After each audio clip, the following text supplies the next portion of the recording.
I wanted to ask you some questions regarding your internment in the World War II in the Philippines. And the first thing I wanted to know is, what were the months between your arrival in the Philippines and when things began to get bad? What were those months like? Were they good or were they bad? Well, it was obvious when I got there that I was in the wrong place.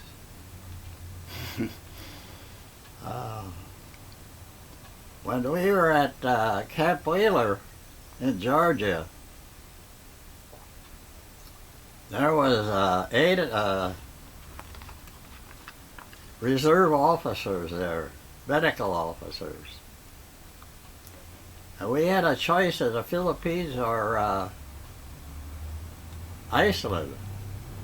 And we talked it over and thought it'd be better to go to the Philippines. It was farther away from the war with Germany. But when I got to the Philippines, I wrote a letter to my wife. I'm in the wrong place. The reason was there was so much maneuvering that it didn't seem real. You know, it just felt like something was going to happen. By maneuvering, you mean just troop movements, constant flux, everything and everything on the move, probably. Now we had at the start I had to teach Filipino officers the problems of doctors, and then later I was assigned to Company A, collecting company, and that's usually backs up the front line and gets the wounded from the front line aid stations, and we'd sort them out. What we could do, we did. Mm-hmm. Otherwise, we'd send them to the base hospital. So you kind of practiced what became officially known as triage later, deciding who. Oh, that's later. Yeah. That's up in Buxton. This is before the war. So from the day you arrived in the Philippines, you were seeing wounded already? Yeah. So there was no time to go and experience the nightlife of the Philippines or any of that at that point? Oh, you had to. In the evening, if you weren't the officer of the day, you could be on your own. But everything was so, it was so different in Camp Wheeler or Fort Sheridan, Illinois, that you knew something was wrong, but you couldn't put your finger on it. All the while, the United States knew what was going on. They sent us there like a bunch of guinea pigs. So Roosevelt, you think, in essence, the War Department knew that it was only a matter of time before the Japanese struck? They just didn't know when. They didn't know where. Right. They never thought they'd hit Pearl Harbor, you know. Pearl Harbor first and the Philippines almost simultaneously, right? Clark Field. Yeah, and shortly after, about 6 hours later. Yeah. Wow. Were there, at that time when you arrived, were there friendly Japanese in the Philippines? In other words, Not civilians? that I know of. None at all. They were either No. enemy or No, the only thing that I found out was that some Filipinos were giving information to the Japanese. But that's all I know. I can imagine their lives were pretty miserable when they were found out. Which eventually they probably all were. This is probably going to be obvious, but I wondered about when you... Was MacArthur still in the Philippines when you arrived? Yeah. Yeah. When he left, how did you feel, and how did the general populace feel? Everybody in Bataan knew that it was only a matter of time, and we would, something would happen. We knew that we were in trouble. Mm-hmm. That's it. And when he left, when he went to Australia, Yeah. it probably just sunk the axe deeper. Yeah, that's right. I know that there was a lot of songs written about him, of MacArthur at that time, Dugout Doug. Yeah. He was so named and whatnot, but I don't think it was him voluntarily leaving so much as the War Department forcing him to leave, but nonetheless he left. When do you think it first dawned on people, on soldiers and land-bound people, that the Navy wasn't going to come with 500-mile-long convoy? Every day they shortwave radio. Tomorrow the sky will be filled with our planes. We knew that wasn't going to happen, because they kept saying it every day and nothing happened. And no ships could get there because they had the Philippines blockaded. The Japanese did. Yeah. Yeah. So,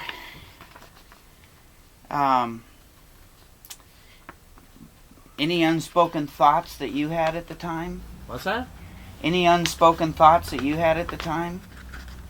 I know you were a doctor. You were taking care of sick people, so you probably didn't have a lot of time to reflect. But were there any feelings that you had that you had really made the mistake of your life, and that you might not survive this thing? Once I was in Bataan, I never gave it a second thought. I was there, and that was it. That was that. Yeah. Okay. One of the most interesting parts of the book to me is when you decided not to surrender briefly, and went for your hike through ravine after ravine, I guess, and trying to climb gorges. When you and Dr. Waters decided to surrender and left Sergeant Calm, I'm sure you must have been torn. Oh, that was a terrible feeling. And he didn't want to go in. He wanted us in the worst way to go with him, up to the headhunters. And we said no. The reason was malaria. I don't know if you know that Luzon, where Bataan was, is the world's greatest harbor of malaria. I had read that, maybe in your book. Yeah. So really, as especially as doctors, you knew that if you weren't sick already, you would be, and when you got sick, you couldn't do anything. That's right. Yeah. There was a plan that we should back in Bataan. That you should what? I'm sorry? In the case of war, it was called WP... I forget. I think I've heard of it, the WP3 or something like that. Something like that. Yeah. And what they did is they knew that eventually we might have to back in there, but they didn't put enough supplies in there, ammunition and food. When you had did you follow the outcome of the war crimes trials? Well, when the war crimes trials were on, I was ordered to go to Hong Kong to the trials and testify. But I was in tumor surgery at Hyde's Hospital in Chicago. And the big shot didn't want me to go, so he got me out of it. I didn't have to go. And what happened there was the commandant got the death sentence, and our interpreter, the guy that we hated, because he was a guy came from Berkeley. He went to UC. He got life. But 6 years later, a friend of mine was in Tokyo and met him on the street. Oh.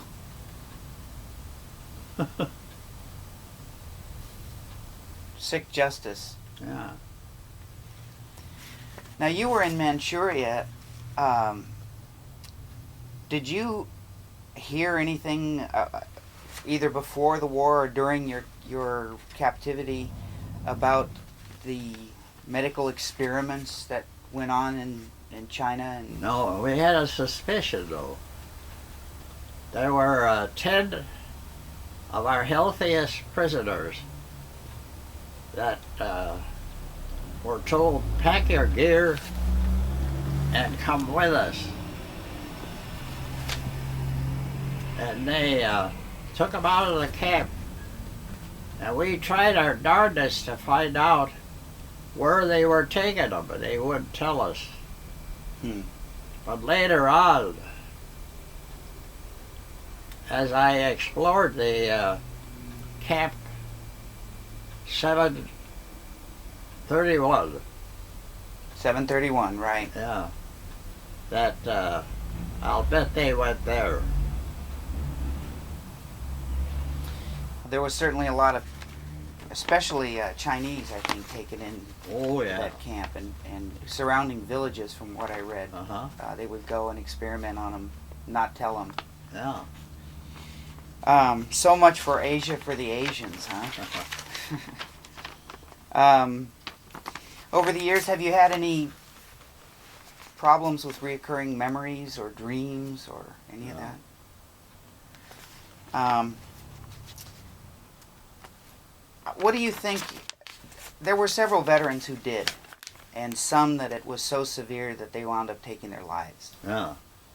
What do you think, even though you saw some of the more horrific things being a doctor, what do you think made the difference in how some people survived it psychologically and some people didn't survive it? Oh, that's hard to say. You know, people are made up with a different, what do you want to call it? Philosophy or something. Mm-hmm. That's an individual thing. Mm-hmm.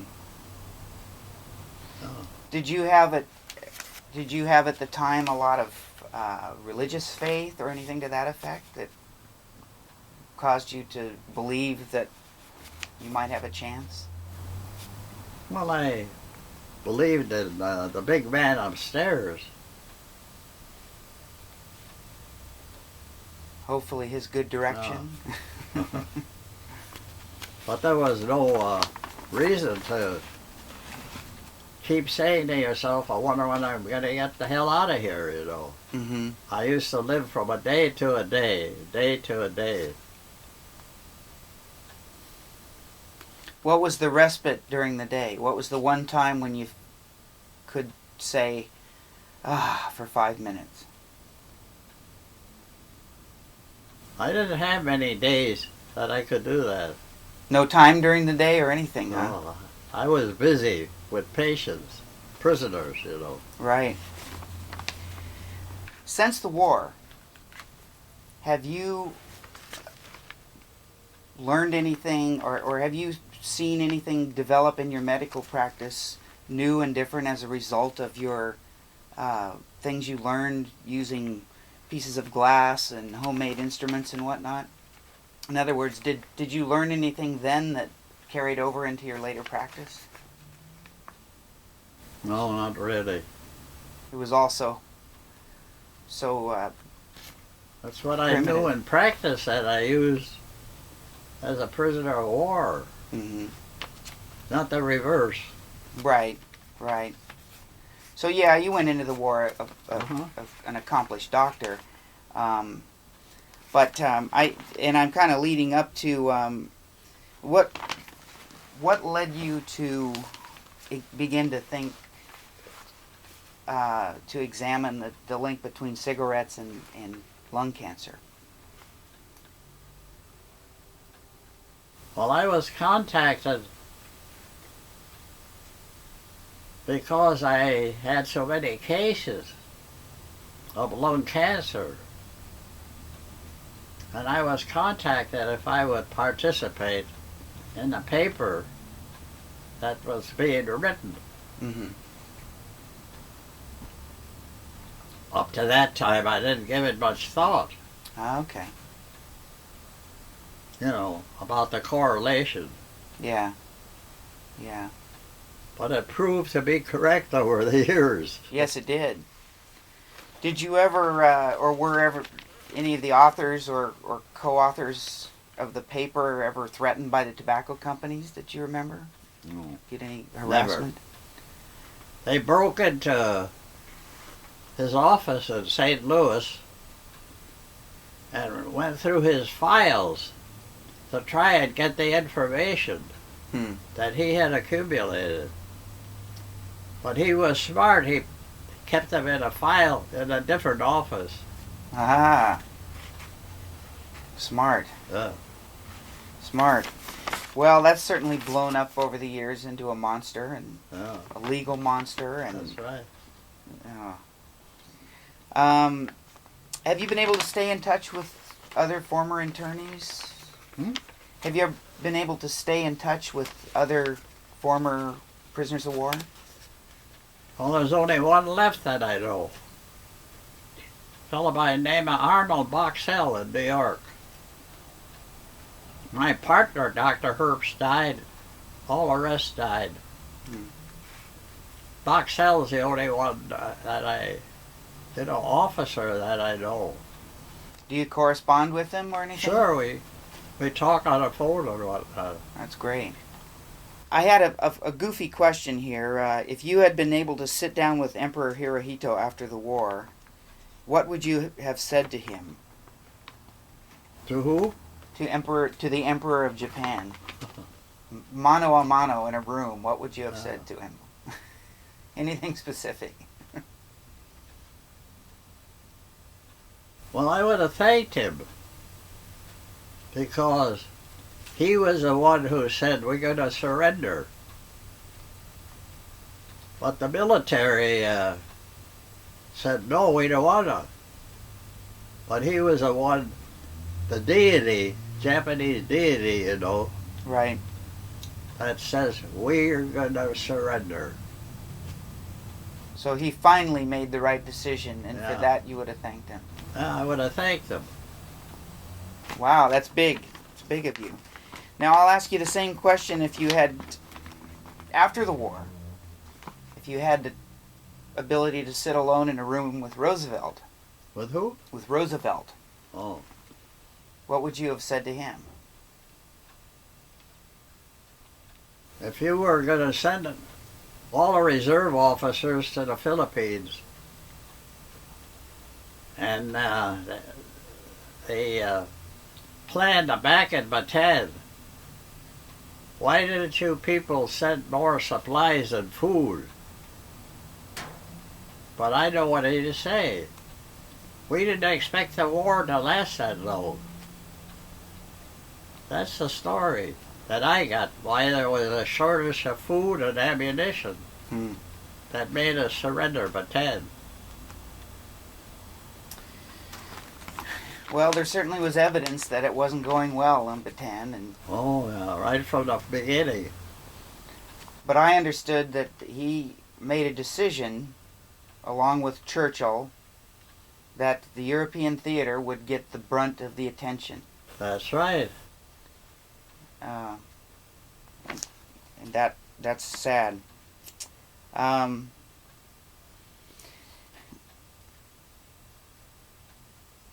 This is a couple more questions. Do you think coming through the prison camps gave you a philosophy of life that you could sort of share? You know, like some people have a saying that they live by or something? No, but I think it made me a better man. I appreciate life more. Good answer, thank you. Now this is another tough question. If knowing all the pain that you went through and all those around you went through, if you were asked and were able to go back again and relive it, would you? No. Not to be near those... No. Okay. Well, that's about it. I have one more sort of political question, and this is just for my own knowledge. Right now, the U.S. government is holding a bunch of these Afghani guys, you know, in prisons in Guantanamo Bay, Cuba. Yeah. And there's a big furor right now about The treatment. the treatment and the fact that they have no access to outside letters or Yeah. anything. They're isolated. They don't have access to each other. Do you have any feelings about that? Well, I think it's dead wrong. I think the Supreme Court is going to order a change. I don't think it's right the way they treated them. Even considering 9/11 and all the stigma. That's right. This was apparently a leaflet. Does this look familiar to you at all? No. Supposedly this was dropped by the Japanese early on when Corregidor was the last Yeah. holdout. And this was what they were obviously trying to say. Mhm. If you surrender, obviously we'll feed you Wow. all this stuff. Ha ha. You've probably seen these photographs. This is Wainwright Oh, yeah. and Homa. And of course, you know what's going on there, the surrender. Uh-huh. And then this is General Wainwright Uh-huh. announcing to the troops that Yeah. the surrender had been put in place. I don't know who this is. It's not Homa. Wainwright didn't surrender. It was General King. It was King who surrendered.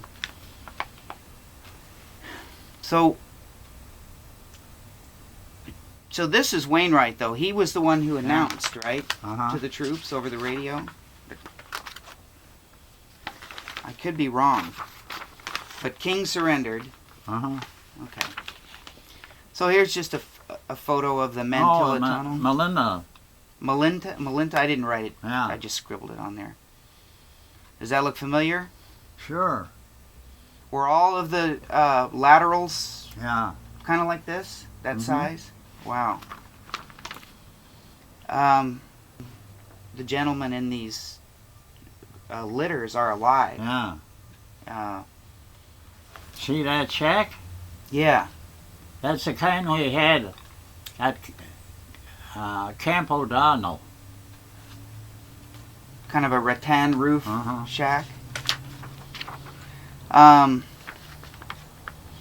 These are pictures of the prisoners of war after quite a bit of time. Oh, yeah. I've seen that. You'd say this was pretty average of the shape the men were Yeah. in? Yeah. Our camp was pretty good, though, because we were on soybeans, not rice. Aha. So you were getting protein. Protein. Yeah. Huh. We were asked do we want rice or soybeans when we got to Manchuria. And our senior officer And Dr. Herbst and myself talked it over and said, we like soybeans because of the protein. Good move. Good move. Here's 3 POWs, and one of them has a distended stomach.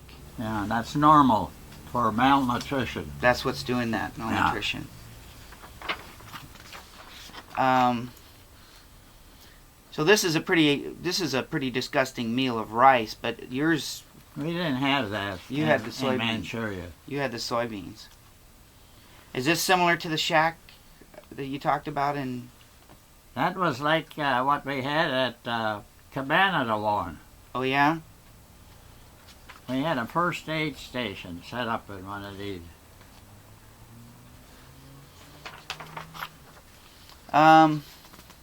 I thought you might find these interesting. This is an aerial photograph. And you can see the little parachutes everywhere, and you can see that this was, I think this was San Thomas, I'm not sure, but they had put down here in something white, drop here please, and this was food being dropped down into the prison compound. Yeah, they dropped food to us too, Did they? up in Manchuria.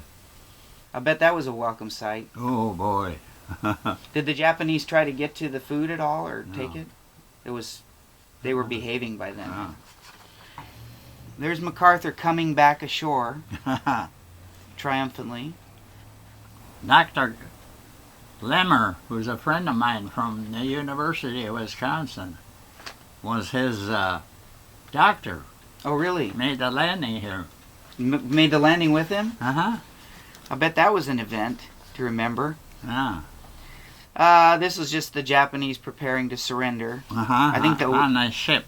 Yeah, I can't remember. It wasn't the Hornet. This is again from Aomori in Japan, and these are all the guys released, or a bunch of them. Yeah. You can tell how. Would you think that was about representative of the way you guys felt when you knew it was over? Oh yeah. All grins. Yeah. But you said you guys crossed. This is the lower part of Bataan, so we have to look at it like this. Yeah. You were started from where when you were gonna escape, or gonna avoid surrender? Well, Company A was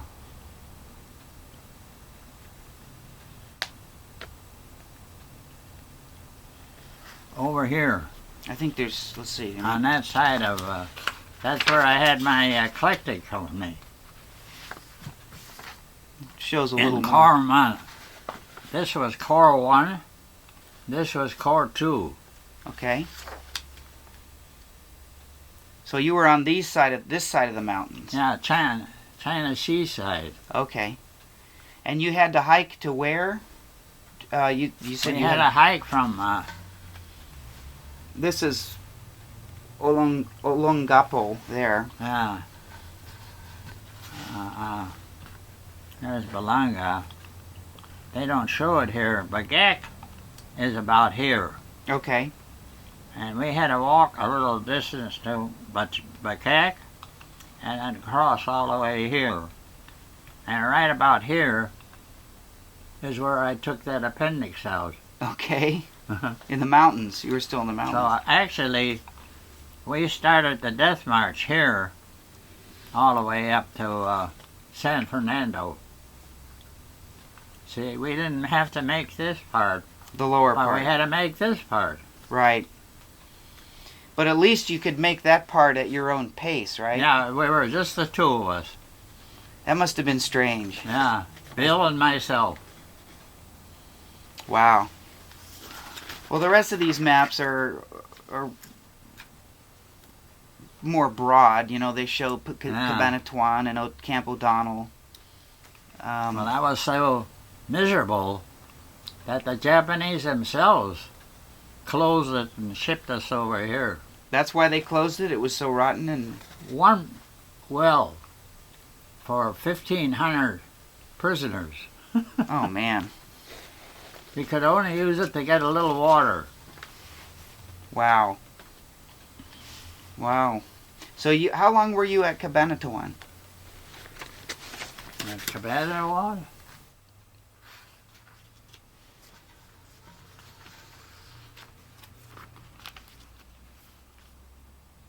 Must have been a couple of months. Was that And then from there, 1,500 of us were picked to ship us up to Manchuria. We didn't know where the hell we were going, you know. yeah? And they put up a big fuss. The senior officers, they didn't want me to go because I was a surgeon. They kept telling the Japanese commandant, hey, he should stay, send somebody else. The commandant was adamant. He said, no, he goes. And that was the first ship out of Manila up north. And it was one of the few that wasn't attacked by a submarine. Oh yeah, Talk about a twist of fate. yeah. Very fortunate. Yeah. Yeah, because that's Ah. one of the sad things is that the Japanese, of course, didn't mark any of the ships. Mm-hmm. POW. No marking at all. Why they didn't, God only knows, because it would have ensured passage, probably. Yeah. Maybe. Like my book says, we were halfway between Luzon and Formosa. That's Taiwan now, you know. Right. All of a sudden the siren went on, and there's 2 torpedoes coming towards us. Oh.